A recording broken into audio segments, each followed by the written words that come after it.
টানেলটা cross করার পরে এই হলো situation. Zero visibility, fog light জ্বালানো, হেডলাইট জ্বালানো, কি অবস্থা, কিচ্ছু দেখা যাচ্ছে না।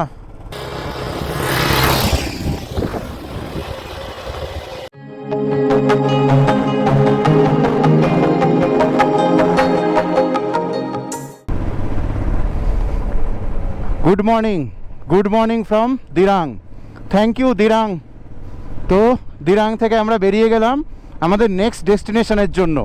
বাদিকে দিরাং নদী রয়েছে, দিরাং নদীকে বাদিকে রেখে আমরা সামনের দিকে এগিয়ে যাচ্ছি। তোমরা জানো এবং কালকে দেখেওছো যে কি পরিস্থিতির মধ্যে আমরা পড়েছিলাম সেলা পাস যাওয়ার জন্য। সেলা পাস হয়ে আমরা তাওয়াং যাওয়ার যে চেষ্টাটা করেছিলাম সেটা আমরা করতে পারিনি কারণ ওয়েদার এতটাই খারাপ ছিল, সেটাও তোমরা দেখেছো। তার সাথে এটাও দেখেছো যে কীরকম বরফ ছিল এবং কী সিচুয়েশানে আমরা পড়েছিলাম, কিভাবে আমরা পড়ে যাচ্ছিলাম। আর্মি আমাদেরকে আটকালো এবং সমস্ত বাইকার্সরা ব্যাক করেছে। এখানে আরও একটা কথা বলে রাখি, আমরা যখন হোটেলে পৌঁছালাম আমরা সেম হোটেলেই ছিলাম যে হোটেলে আগের দিন আমরা ছিলাম। দিরাং থেকে যখন তাওয়াংয়ের দিকে যাওয়ার জন্য যে দিরাংয়ে স্টে করেছিলাম সেই হোটেলটা সেম হোটেল ছিল, উমালিং হোটেল। তো ওখানে অলরেডি দেখছি 2-3 জন বাইকার্স এসছে আসামের। ওদের সাথে যখন কথা বললাম ওরা বলছে পুরো একটা দিন ওরা সেলা পাসের ওখানে আটকে ছিল এবং রাতে ওরা আর্মি ক্যাম্পে ছিল। এতটাই বাজে অবস্থা, বাইক রাস্তায় রেখে আর্মি ক্যাম্পে ওদেরকে থাকতে হয়েছে, রাস্তা দিয়ে যাওয়ার মতন পরিস্থিতি ছিল না।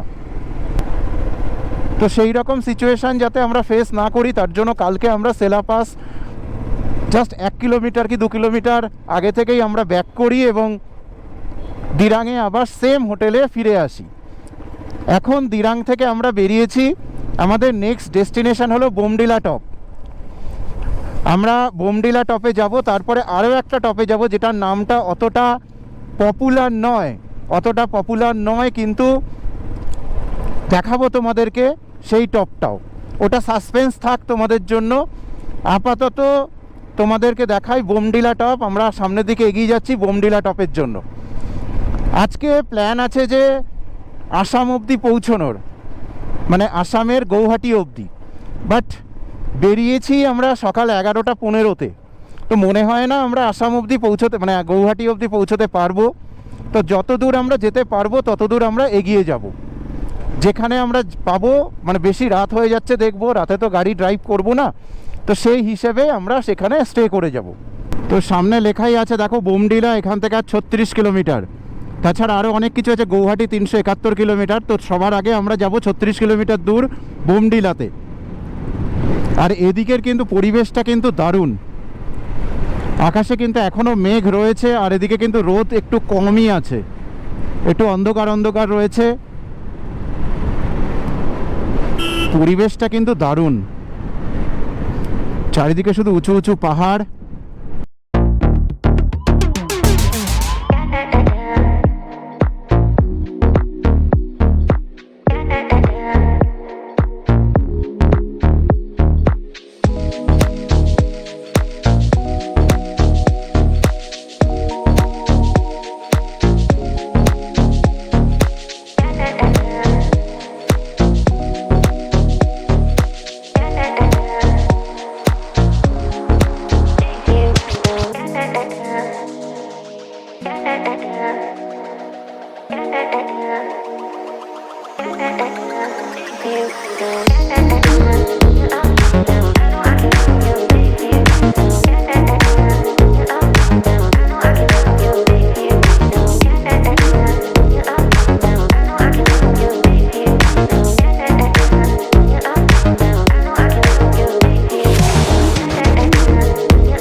সেলা পাসটা ঠিক এদিকে উপরের দিকটায় রয়েছে, আর এদিকটা দেখেছো অবস্থা পুরো মেঘে কিন্তু ঢেকে রয়েছে এবং পুরো অন্ধকার হয়ে রয়েছে। তার মানে আজকেও কিন্তু সেলা পাসের ওদিকের অবস্থা খুবই খারাপ। অবশ্য কালকে যা বরফ দেখেছি তাতে কিন্তু সম্ভব হতো না কারোর পক্ষে সেলা পাস যাওয়া আগামী 2-3 দিনের জন্য, এবং ঠিক তাই হয়েছে। আজকেও কিন্তু একটা বাইকার, মানে একটা দল বাইকার, তারা কিন্তু ফিরে আসলো সকালবেলা। যেহেতু আমরা 11টার সময় এখানটায় বেরিয়েছি, তো তার আগেই ওরা ভোর বেরিয়েছিল এবং ওরাও যেতে পারেনি, আর্মি আটকে দিয়েছে। আর এখানটায় দাঁড়িয়ে কিন্তু পরিবেশটা কিন্তু দারুণ লাগছে, দেখো দারুণ ভিউ। তবে প্রসঙ্গত এখানে দাঁড়ানোর কারণ কোথাও কিন্তু বিট্টুকে দেখা যাচ্ছে না। এর কারণ একটাই, বিট্টু এখন মনে পড়েছে যে ওর নি গার্ডগুলো হোটেলেই ফেলে এসছে। সো অগত্যা ও আবার হোটেলে গেছে নি গার্ড পরে আসতে। ওকে প্রায় হাফ অ্যান আওয়ার লাগবে এখন। তবে হাফ অ্যান আওয়ার এখানে আমি ওয়েট করি ওর জন্য। এই পুরো নিচ দিয়ে কিন্তু আস্তে আস্তে আস্তে আস্তে এই দিকে কার্ভটা দেখো, এই কার্ভ বেয়ে কিন্তু উপরে উঠলাম, দেখতেই পাচ্ছ কার্ভটা, এই যে। আর আমরা এসছি ওই দিক থেকে, ওই যে পাহাড়টা দেখা যাচ্ছে ওদিক থেকে ঘুরে ঘুরে ঘুরে ঘুরে ঘুরে ঘুরে এই যে রাস্তাটা রয়েছে এটা দিয়ে এসছি, এসে এখান থেকে কার্ভ হয়ে ঘুরে ঘুরে আমরা উপরে উঠলাম। দারুণ কিন্তু কার্ভটা। বোমডিলা পৌঁছতে আর মোটে 8 কিলোমিটার রয়েছে। সেখানে পরিস্থিতি দেখো, পুরো কিন্তু পরিবেশটা এরকম হয়ে গেছে। আবার সেম একটা ব্যাড ওয়েদারের মধ্যে আমরা পড়লাম।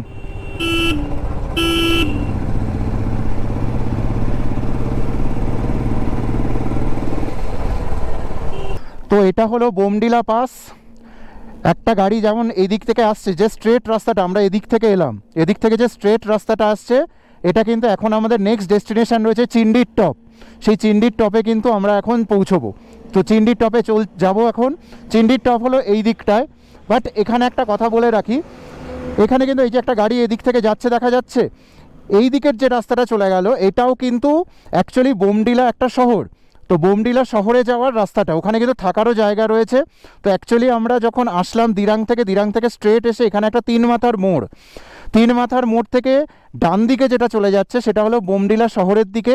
সেখান থেকেও চিন্ডির টপে যাওয়া যায়। আবার এই যে রাস্তাটা রয়েছে এই রাস্তাটা দিয়েও চিন্ডির টপে যাওয়া যায়। বাট আমরা এই রাস্তাটা চুজ করার একটা কারণ আছে, কারণ এটা এই রাস্তাটা অনেকটা চওড়া। আর যেটা বোমডিলা শহরের মধ্যে দিয়ে গেছে সেটা কিন্তু অনেক ন্যারো। তো এই জন্যই আমরা এখন এখান থেকে যাবো। এই দেখো উপরে লেখাও আছে বোমডিলা টাউন, বাদিকে অ্যারো দেওয়া রয়েছে। আর আমরা এখন দাঁড়িয়ে রয়েছি বোমডিলা পাশে। বাট চারদিকের ভিউ কিচ্ছু দেখা যাচ্ছে না, পুরো হ্যাজার্ড হয়ে গেছে, পুরো হেজি হয়ে গেছে, পুরো মেঘে চারদিকটা ঢেকে গেছে, নিচে কিচ্ছু নেই, কোনো ভিউ নেই, নাথিং।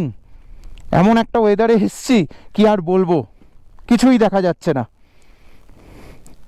চলো এবার সামনের দিকে এগোই। এই রাস্তাটা নাকি চওড়া আছে অনেকটা, তো এক্সপেক্টেড ভালো রাইড হবে। তো বোমডিলা লেখা সাইনে যেখানে রয়েছে, দারুণ। এখান থেকে ভিউটাও দারুণ হয় কিন্তু কিছুই দেখা যাচ্ছে না, পুরো মেঘে ঢেকে গেছে।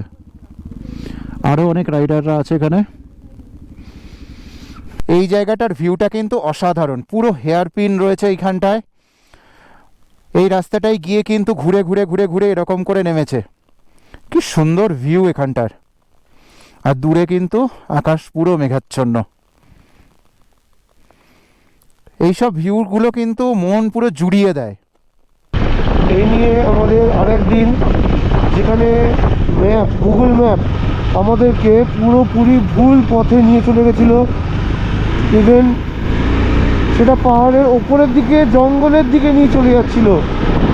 মানে ভাগ্যিস ওখানে একজন মানুষকে পেয়েছিলাম, যাকে জিজ্ঞেস করলাম, সে আমাদেরকে বুঝিয়ে দিল যে পাহাড়ের রাস্তা, নিচের রাস্তা হোক আর উপরের রাস্তা, দুটোই প্যারালাল টাইপ থাকে বলে গুগল ম্যাপে এই প্রবলেমটা হয়। এই হলো চিন্ডি টপের ভিউ, এই হলো টোটাল ভিউ। দূরে ওই যে নিচে কিন্তু গাড়িগুলো যাচ্ছে, আমাদের ওদিকে যেতে হবে। তো চিন্ডির টপ থেকে আমরা বেরোচ্ছি। চিন্ডির টপ অ্যাকচুয়ালি হলো আর্মিদের এরিয়া, আর্মিদের রেসিডেন্সিয়াল এরিয়া এটা। তো এই হলো চিন্ডির টপ। আমি চিন্ডি টপের ভিউ পয়েন্টটা আরেকবার দেখিয়ে দিচ্ছি তোমাদেরকে।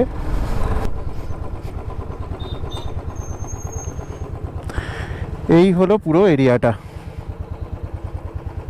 চলো এবার ভালুকপংয়ের দিকে আমরা যাব। ভালুকপং হয়ে যদি পারি তেজপুর পৌঁছে যাব। সামনে একটা খুব সুন্দর ব্রিজ পার হব, ব্রিজ পার হয়ে আমরা আবার NH13 গিয়ে উঠব। তো সেই ব্রিজটার দিকেই যাচ্ছি।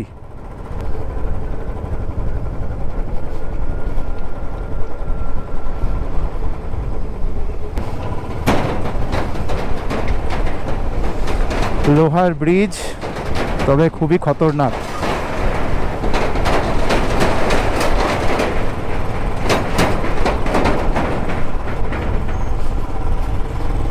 সামনে গিয়ে উঠবো NH13-এ। তো উঠে গেলাম NH13-এ। তো এখন এখান থেকে ভালুকপংয়ের দিকে যাচ্ছি। ওখানে গিয়ে ডিসাইড করব আমরা তেজপুরের দিকে যাব না ঢেকিয়াজুলির দিকে যাব। আপাতত ভালুকপং অবধি পৌঁছই। তো টেঙ্গা নদীকে বাঁদিকে রেখে আমরা সোজা চলেছি ভালুকপংয়ের দিকে।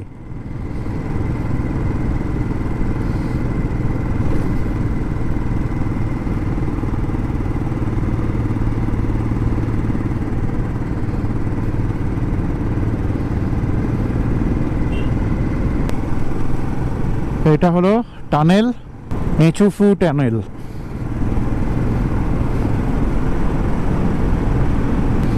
টানেলের ভেতরে কিছুই দেখা যাচ্ছে না। টানেলটা ক্রস করার পরে এই হলো situation, zero visibility, fog light জ্বালানো, হেডলাইট জ্বালানো, কি অবস্থা, কিচ্ছু দেখা যাচ্ছে না। আরও ডেন্স ফগ হয়ে যাচ্ছে।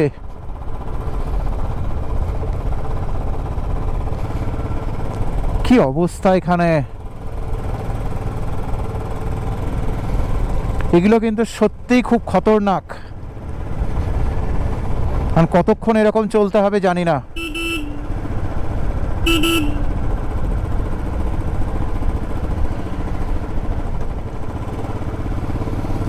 কঠিন পরিস্থিতি। রাস্তার বাজে সিচুয়েশনের জন্য ভালুকপংয়ে পৌঁছতে পৌঁছতে প্রায় 5:30 বেজে গেছে। 5:30 বেজে যাওয়াতে বাইরেটা পুরো অন্ধকার হয়ে গেছে। তো অন্ধকার হয়ে গেছে, এখনও আমরা কোনো গেস্ট হাউস বা হোটেল কিছু নিইনি। একটা দোকানে দাঁড়িয়েছি চা খেতে। তো এই হলো চায়, এই দিদি আমাদেরকে চা দিচ্ছে। তো আমরা এখন দুজন মিলে চা খাবো। আর তার সাথে এই বিড়ালটা এও ম্যাও ম্যাও করছে, এই যে ভেতরে ঢুকে গেছে। তো ভালুকপংয়ে হোটেল কোশিতে আমরা রয়েছি। হোটেল কোশির 209 নম্বর রুমে রয়েছি আমরা। রুমটা রয়েছে ঠিক এরকম, বেশ বড় রুম, আর বড় একটা কিন্তু বিছানা রয়েছে, বেশ বড় খাট। এপাশে কিছুটা জায়গা রয়েছে, এখানে পাওয়ার পয়েন্ট রয়েছে। এখানটায় আমি আমার লাগেজটা রেখেছি, আর জামা কাপড়গুলো জাস্ট শেষে ছাড়লাম। আর এদিকে একটা টেবিল রয়েছে, এখানে আমাদের দুজনেরই হেলমেট রয়েছে, আর রাইডিং গিয়ার্সগুলো সব এখানটায় ঝোলানো রয়েছে। ওর ব্যাগগুলো এখানটায় রয়েছে। এখানে একটা টিভি রয়েছে আর একটা বড় জানলা রয়েছে।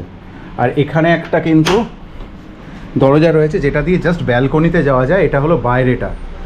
সামনের যে রাস্তাটা দেখা যাচ্ছে এটা হলো ভালুকপংয়ের যে মেন রোডটা, সেটা এই সেই রাস্তা। আমাদের গাড়িটা কিন্তু নিচে পার্ক করা আছে। আমরা রয়েছি এখন 2nd ফ্লোরে। এই যে এইদিকে বোমডিলার থেকে রাস্তাটা এসে এটা হলো ভালুকপং, এদিকে চলে গেছে আসামের দিকে। এখানে মনে হয় এটা একটা বড় কোনো স্কুল, সেটা আমি পরে দেখে নেবো এটা কোন স্কুল রয়েছে। তার ঠিক উল্টো দিকেই হোটেল কুজিও বলা যায়, কোশিও বলা যায়।